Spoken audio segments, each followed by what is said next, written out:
Hari Om. Good evening to all of you. We hope you are safe and doing well. Welcome to the sixth session of the Global Series webinar organized by Chinmaya Vishwa. A topic for the day poses a very pertinent question in the current scenario. With classes moving online, any course is just a click apart. The field of education is seeing a huge shift. In this context, we'll be discussing about the various options that one can have. And the session for today, as you all know, is titled Beyond Studies, Breaking the Conventional Notions of Education. And to talk about this, we have with us the dynamic Ms. Anaka Harish. She is currently a graduate research assistant with NORAC, where she is working on two projects. She recently graduated from the Australian National University, Canberra, with a master's degree in political science. Prior to this, she secured her BA in economics from the University of Mumbai. She has experience working as a data analyst, research assistant for over a year in academia and policy. Anaka has always been passionate about spreading the power of education.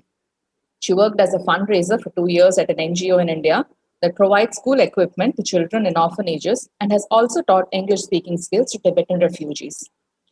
With such a vivid background and that brief introduction, I once again welcome our speaker of the day. We are so glad you could join with us today, Anaka. Over to you. Thank you. Hi, thank you so much for that wonderful introduction and also the opportunity to, influence the minds of young people. I don't take this opportunity lightly, and I hope that, the presentation that I've prepared today actually managed to answer some questions that I know I had when I was in 11th and 12th. So I'm just going to share my screen and I'll start the presentation. All right, so good evening, everyone. As Sandeji said, my name is Anaka, and my presentation today is on Beyond Studies, Breaking Conventional Notions of Education. Before I start my talk, there are two things that I would like to mention. Firstly, I would like to acknowledge my privilege. I would like to do this because I feel like I'm privileged because I have parents who are extremely open-minded. And I've also been able to make a lot of decisions in my life without having to consider, my financial security. And I think it is important to acknowledge this privilege and keep this in mind while I talk about my journey, because I'm talking to what I'm assuming is not a homogeneous group of people. Now, secondly, the reason I picked this topic is because when I look back at my journey, my education journey, this is what I felt best encapsulates my journey.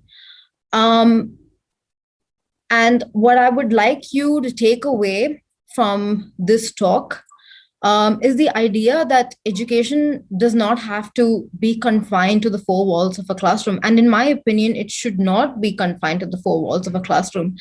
The boundaries of it is defined by you and only you, and you shouldn't let anyone else tell you otherwise. With that being said, I'll move on to the structure of the talk. So firstly, I'm just going to talk about my schooling, which will obviously focus on my 11th and 12th, my undergraduate studies, what it was like when I first went to Mumbai. And then I'll move on to talking about the different internships that I took part in while I was doing my undergraduate studies. And finally, I'll talk about what it was like, to study in Australia, how my postgraduate studies were different from my undergraduate studies, and what I'm doing right currently. So without further ado, let's jump right into the talk. Part one, I think that picture is, explains what my experience in 11th and 12th were like. My subjects were physics, chemistry, maths, economics, and English. Now, why did I pick these subjects? I had a keen interest for economics from, let's say, like ninth grade maybe. And because I used to regularly talk to my father about it. He's a businessman, who used to always ask me to keep up with what's going on in the world, especially the economic side of it. So I was always curious to understand this side of the world more, and I always felt like I performed well in this subject. um, but so with it came the aspiration for me to go to the London School of Economics, to pursue my bachelor's in economics over there. And when I was going through the website, I it was mentioned in very fine print that they would prefer students who have a science background over those who have a commerce background. And they just said prefer, not that they won't choose commerce students, but I still felt like, okay, maybe doing science will give me an upper hand, considering the fact that the admission process is extremely cutthroat. Secondly, and I'm sure all of you have heard this reason, I wasn't extremely sure if I wanted to pursue economics. So everyone told me that you will have an option, you will have more options if you take science. So I thought, okay, that's a valid reason. I'll go ahead with this without even actually, talking properly to seniors who weren't much older to me about their experience of what it was like to actually do science in the CBSE curriculum. I just went ahead with it. And when I look back at it, it was probably the most nerve-wracking period of my life. And I can't imagine how hard it is for you guys right now with COVID. So if anyone can understand it, it's definitely me. I'm sure that it is an unnecessary kind of difficulty, considering the fact that 11th and 12th is already so hard. But nevertheless, my parents never really put a lot of pressure on me on, any expectations on how much marks I had to score in 12th or anything like that. They were extremely understanding people. All that they wanted me to do was make sure that I put my best foot forward always, so that, whatever the end result is, at least I'll be satisfied knowing that, I had put my best foot forward. So I did work really hard. I wouldn't say that I scored extremely well. I think I scored like 88% or something. So it wasn't like the best marks. But I pulled through. But to be honest, I didn't learn a lot in school. Like, yes, I did okay in my exams, but I didn't learn a whole lot. The economics curriculum was really good, and I did enjoy it because I learned economic history in 11th, and I learned very important microeconomic and macroeconomic concepts in 12th, which I think I still benefit from today. But other than that, from the other subjects, I don't really use any of that anymore. Fortunately for me, though, that wasn't the only thing that defined my final years of high school. I had the amazing opportunity to work for an NGO called Make a Difference. Now, what Make a Difference does is they basically go into, or they used to, they don't work anymore in Cochin, according to my knowledge, but they used to go into orphanages and give children their education. Now, obviously, if you're in an orphanage, you already have the right to education, but the quality of this is quite questionable. So what MAD does was, they try to bridge this gap. I joined as a part of their event management team, which basically, raises funds for the NGO. And at the time of my joining, when I was in 11th, I was the youngest intern at the time. And I think most people were at minimum 3 to 4 years older than me. So they were like college students or regular office goers. And I really believe that while school, gave me a good framework to understand the world, my experience with MAD, taught me people skills, communication skills, problem solving skills, collaboration, event management skills. And it also made me understand the harsh realities of life. All of these were vital skills when I moved to Mumbai for my undergraduate studies. partly because it allowed me to I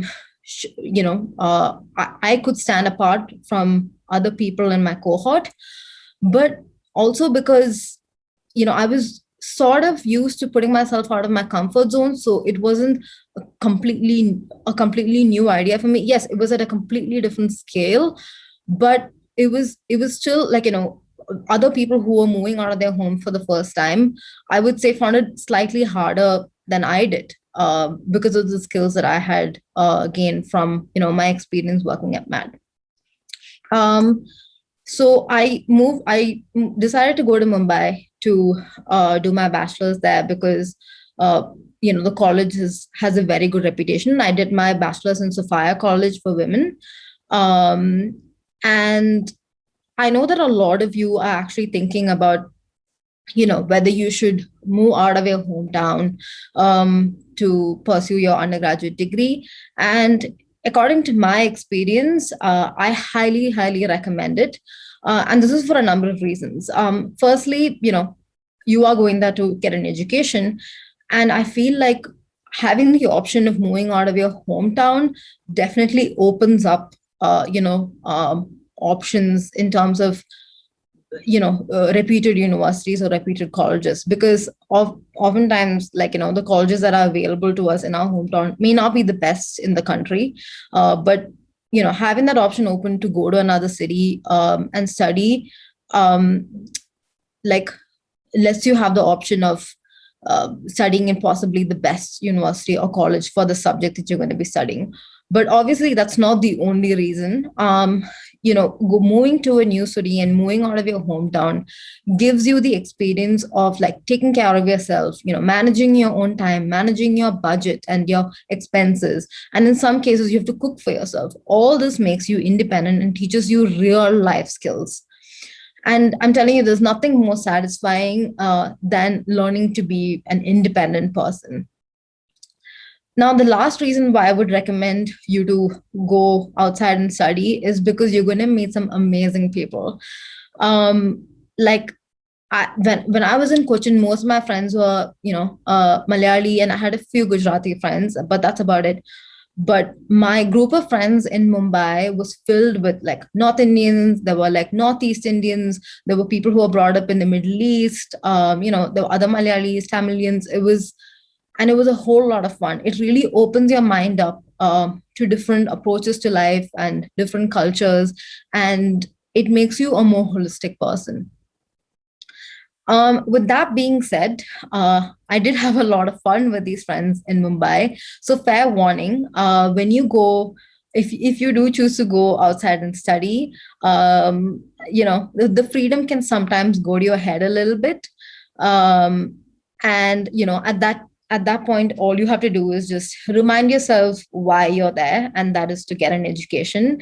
My marks definitely did take a hit in the first 2 years because I was exploring the city and I was excited to be there, and I was excited with the freedom that I had.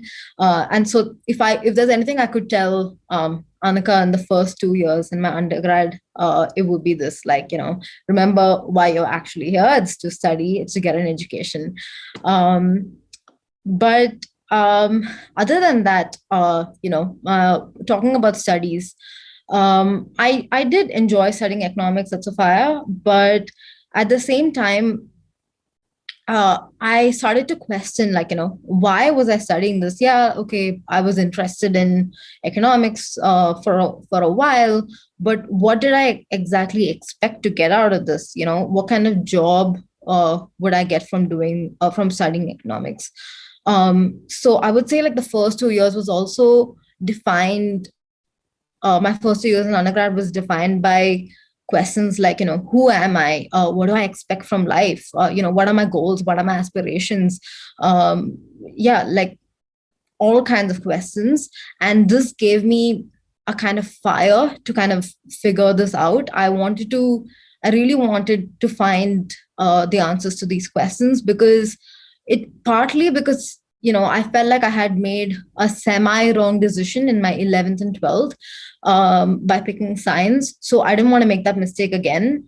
and I want to make sure that the career that I choose to do would be something that would be something that will contribute to my happiness in life. Um, so this, I guess, made me never sit still in my undergrad. Even though I may not have studied that well in the first 2 years, I did do a whole lot. Like I participated in mock UNs. I was part of the finance team of our inter-college festival. I traveled a lot. I traveled to Italy by myself. I traveled to Goa with my friends, and I did 2 internships as well. The reason I did only 2 internships, and believe me, I would have done more if I had the chance to, was because you need to commit yourself for a minimum 2 months for most internships. And, usually you can't do it when you're studying. So summer holidays is the only time you can do internships. So now this brings me to the second part of my undergraduate degree, which is my internships in my final year. So the 2 internships I did. The first one was between my first year and second year, and this was in Bangalore with a highly reputed real estate agency. They were really big as well, and over there I basically did 2 weeks each in the marketing department, in the sales department, in the HR department, and the finance department. The internship was designed in a very good way, and I did really enjoy it. But um, like it gave me a really good understanding of uh, what would be like to work in the corporate world. And something I didn't mention was, when I first thought about what kind of job I wanted to do after my economics degree, the immediate thought was, I could just do an MBA and get a corporate job, because that's what most people do, and that's what a lot of people in my family have also done. So that's the reason I picked this as my first internship.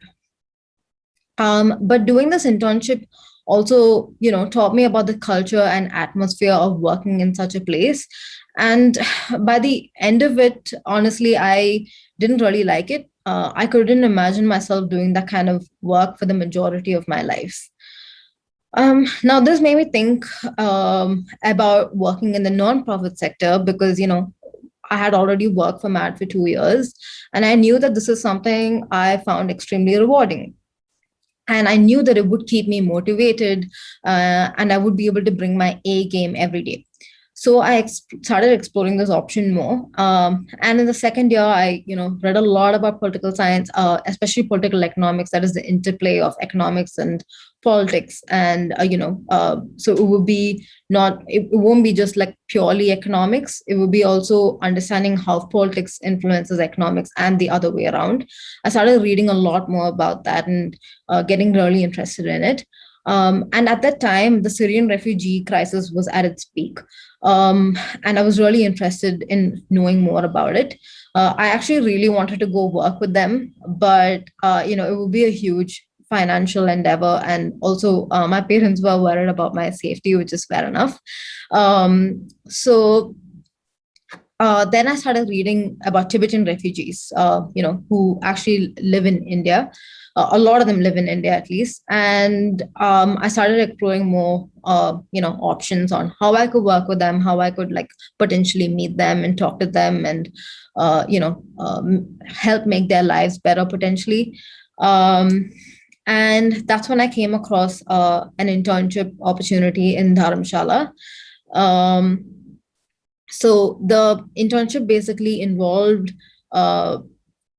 me teaching English to Tibetan refugees so that they could integrate better into society. They could also get jobs and live a more normal life in India. It also involved organizing events like film screenings and art installations to raise awareness about the plight of Tibetan people and Tibetan culture.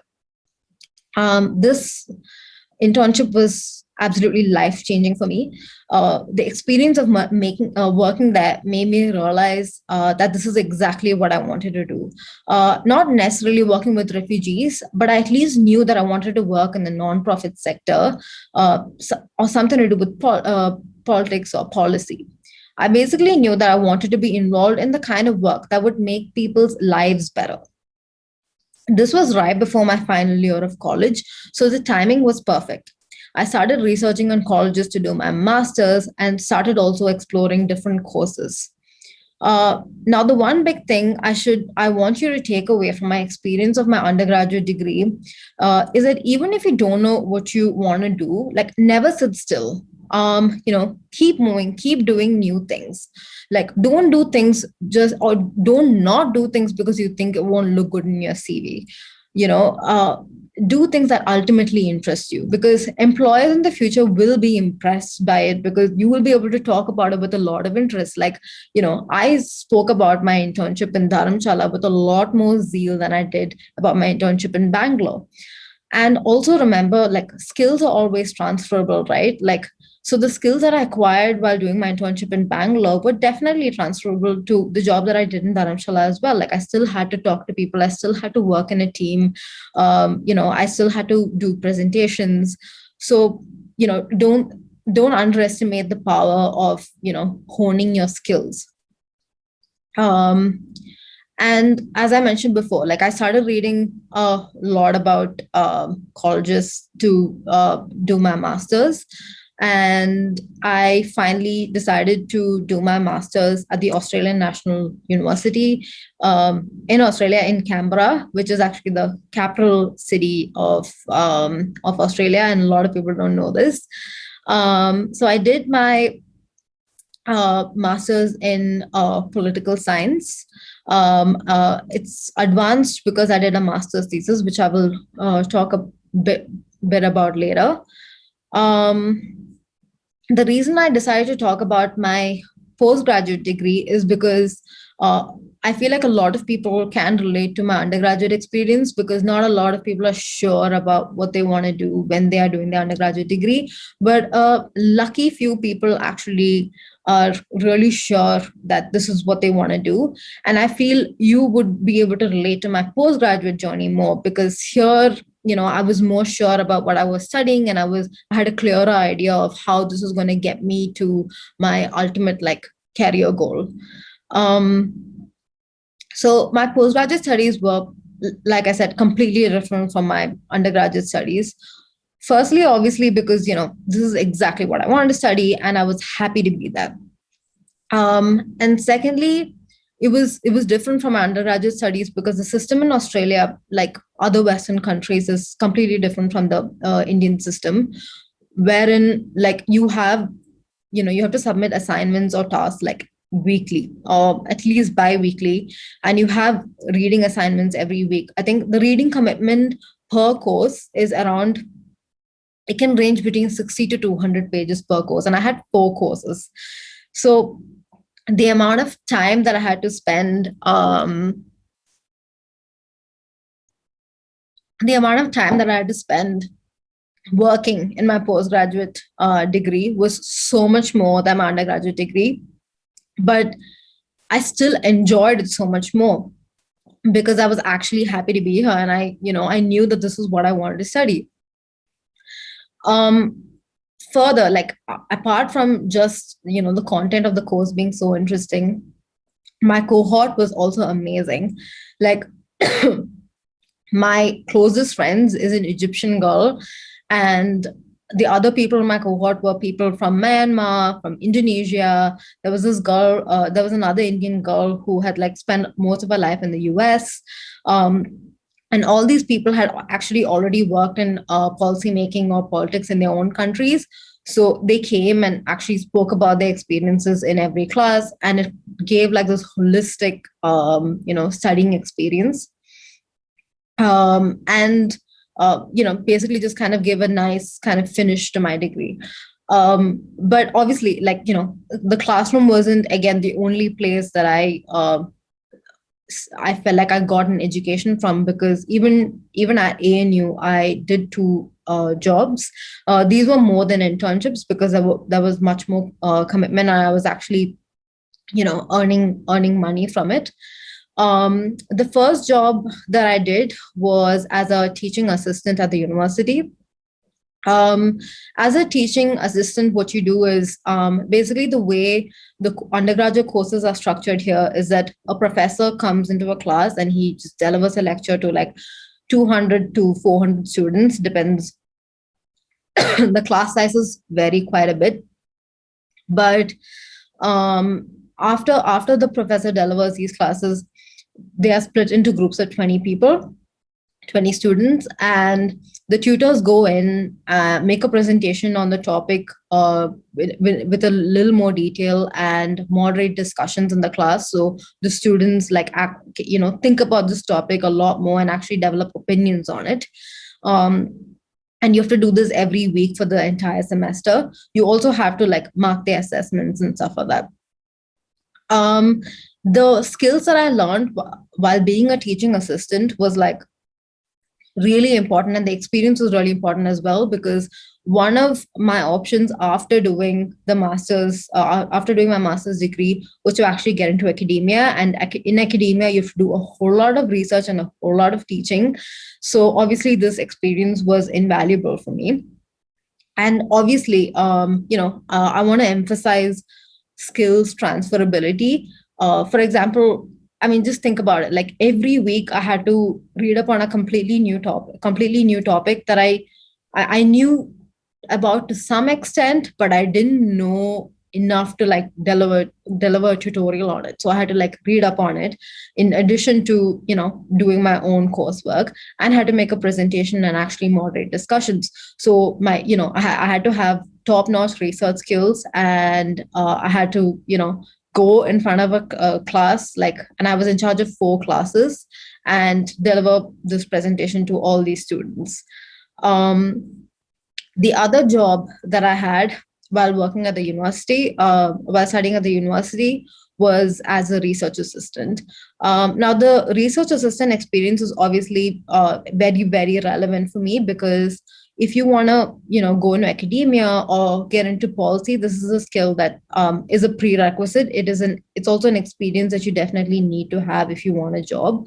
And it is the easiest way to get this experience is by working for your professors, because you don't need to have prior experience to work for them. You're basically auditioning for the role by submitting really good assignments, so they know the quality of your research skills.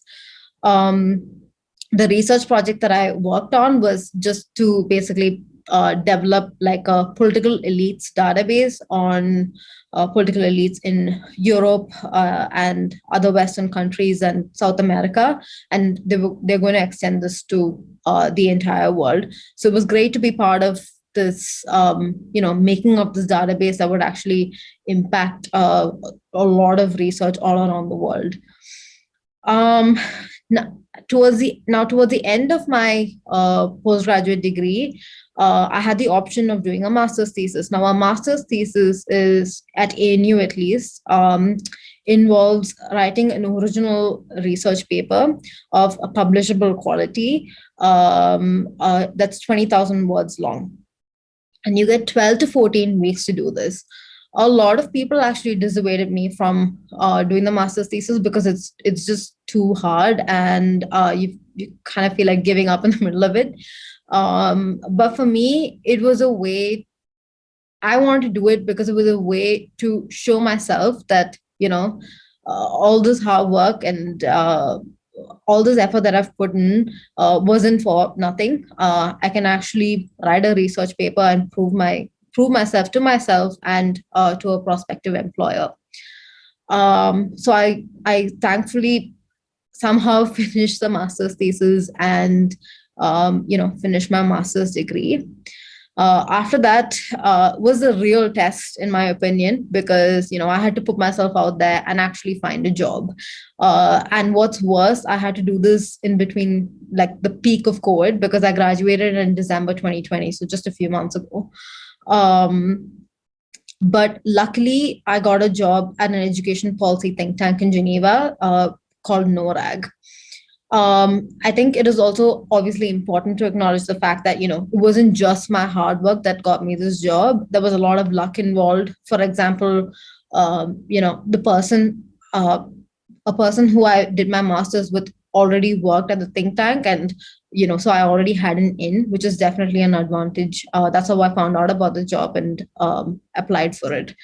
But I still believe that, I landed the dream job that I had in mind, dream entry job that I had in mind for the last 3 years. Because at NORAG now, I work on two projects. One is a global partnership for education funded project, which basically it's called Knowledge and Innovation Exchange. What we do is we get in touch with ministries of education in countries in Europe, Asia, and Pacific, and we ask them to talk to each other within countries, and also talk to people from other countries as well, so that they know about the education research that's happening in other countries.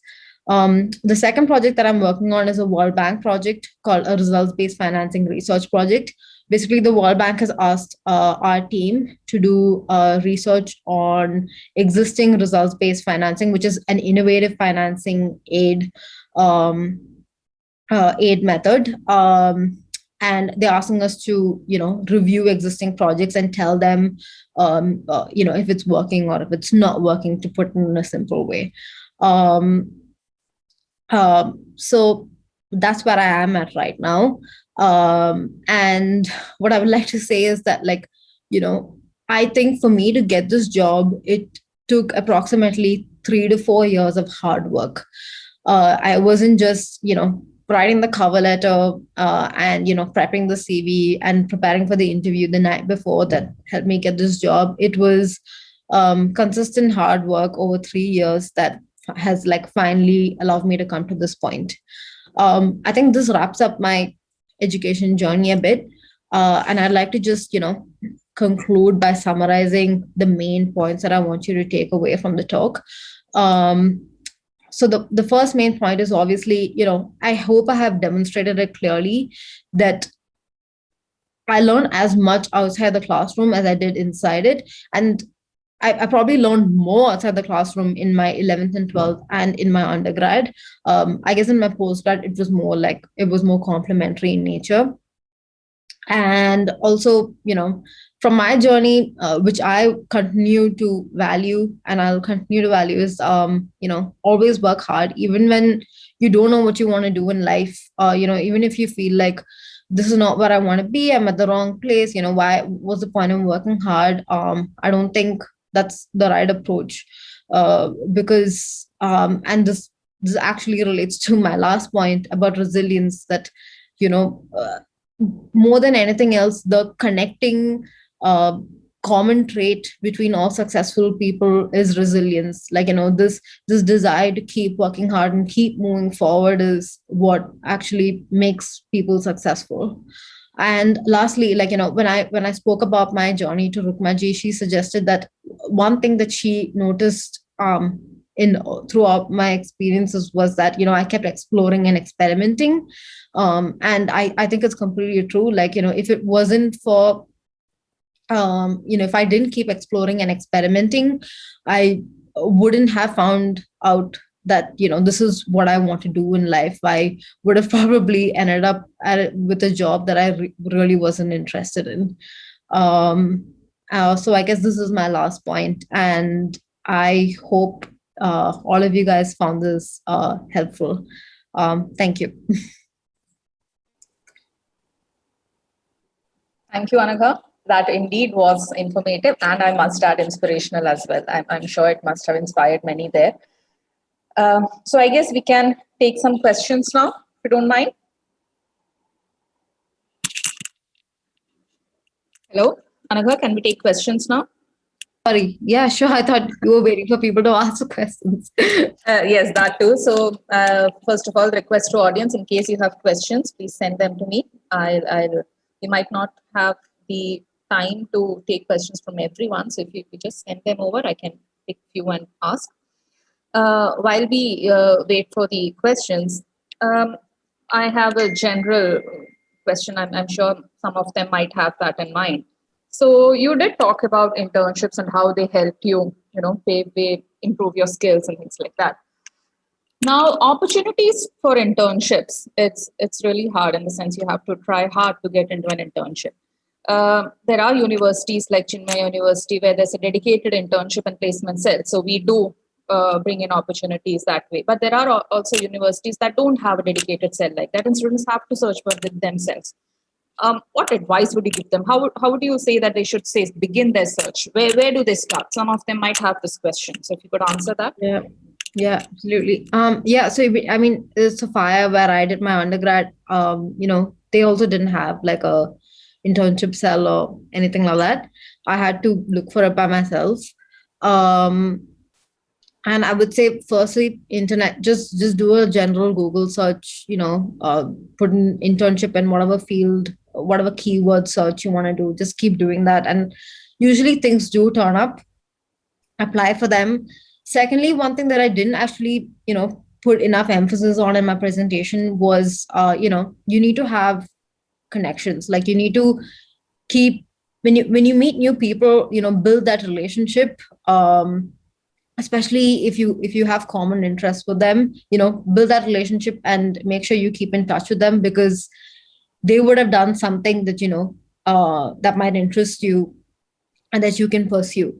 So having connections is definitely really important. At least, I would say throughout your getting jobs or internships, that's really important.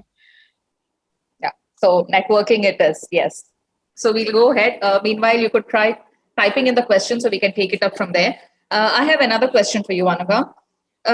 So the question is that could you re-stress the difference in workload between the Indian courses and the one that are there in abroad? So it might be important and it could make some difference as to how the workload pans out. So could you talk about that? Okay, so if I get your question, like just to elaborate more on what the differences were. Yeah, I mean, so I did my bachelor's degree in Sophia, which falls under Mumbai University, and the system there was just there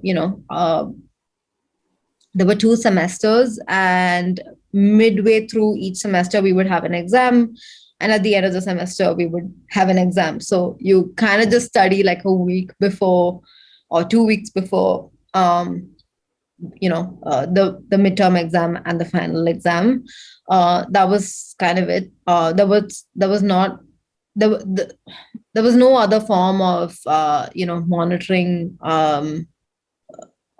other than that. And whereas over here, you have to, there are presentations, and like I said, you have a lot of reading to do, and to make sure that you are reading.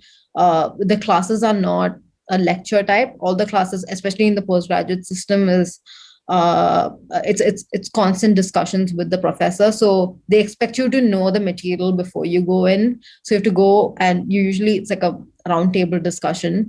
And if you don't really talk that much, they know that you haven't done the reading, and it's really embarrassing.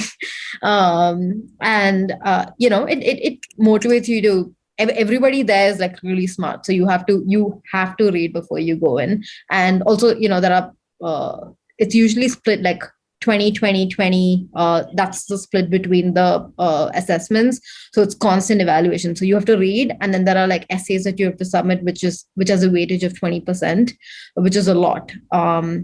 So yeah, so I would say because it's spread out like that, the workload is a lot more. And also, I'm assuming from that the onus of the studies is a lot more on student than, say, the faculty there. Yeah, So it's absolutely. Yeah. if you want to do it, you have to like put in your work, Yeah. rest work. Okay. Mm. So we have our next question. The question is, what preparation is required for getting admission abroad in terms of thinking and attitude? So what do they look for, and versus generally what we have here? So I guess the person is trying to ask you about how do we apply this. So what are the things that we have to keep in mind or start preparing, and if we are planning to go and study abroad? Mm-hmm. Yeah, I'm not really sure about undergraduate studies because I didn't, apply abroad. But for postgraduate studies, well, I mean, you have to have really good marks. So your overall GPA has to be really good. They don't really look at individual marks. So I kind of escaped that way because my first 2 years, the marks weren't that good, like I mentioned. But finally, I worked really hard to pull up my GPA because I knew that they were only going to look at the final GPA. So that's really important. There's always a cutoff, and if you don't meet that, they won't even bother evaluating your application. Secondly, there's a statement of purpose. So basically, you have to write an essay explaining, what you're gonna bring to the cohort, what you expect to take away from it. What have you done so far that demonstrates your interest in the course. And also you have to prove to them that you can actually, you won't fail out of the course, that you have the skills and the knowledge, to prerequisite skills and knowledge to actually go through the entire course.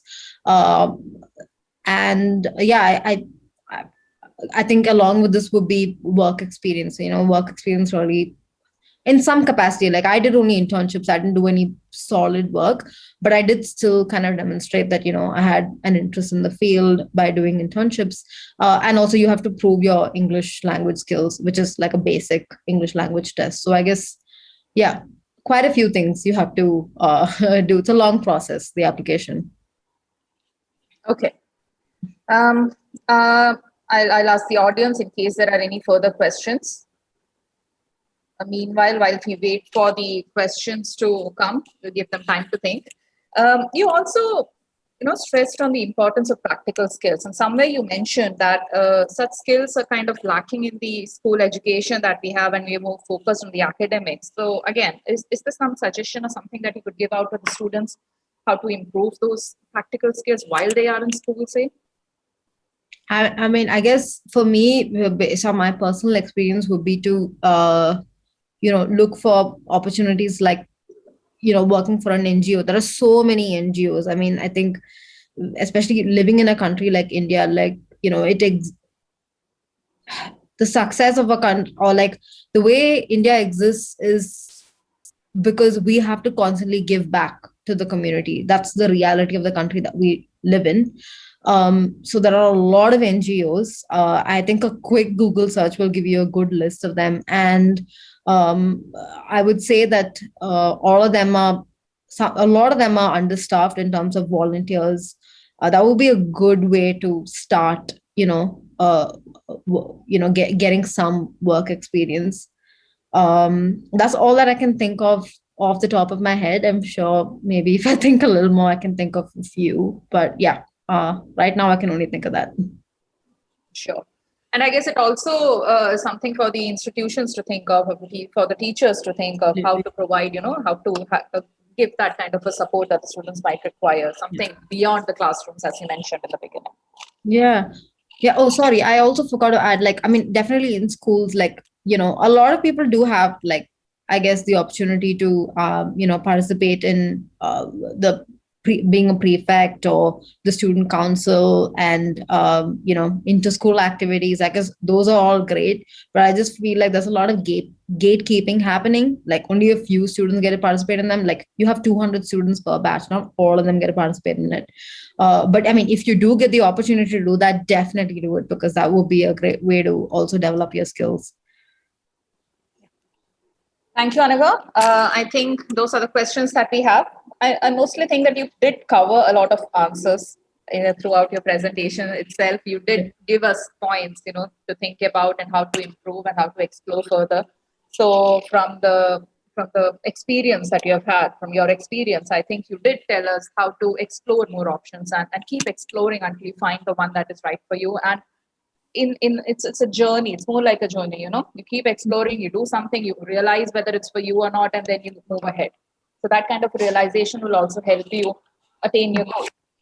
So I think it was, as I said, an informative talk, and I'm sure an inspirational one also. I think we can conclude with that here. So I'd like to thank you. Thank you so much for joining us and giving us this talk that has given a lot to think, not just for the students, for parents, for the educators, everyone. We need to think how to improve our education scenario. There are certain things that could be added, which can take part of that privilege part that you mentioned at the beginning. So not just for the ones who are privileged to have access to it, but for the others also. So what can be done to improve that kind of a situation? That is definitely something that we have to think about. So with that, I conclude as well. I thank my wonderful audience for joining with us today. We hope to see you at our next webinar, which is titled Unlock Skill Enriched Careers by Professor H. Devraj. He's the former Vice Chairman of UGC. And the talk is on 31st of July at 11:30 a.m. So, Anaka, thank you once again for joining with us. Thank you, everyone. Have a lovely evening. Hari Om. Thank you.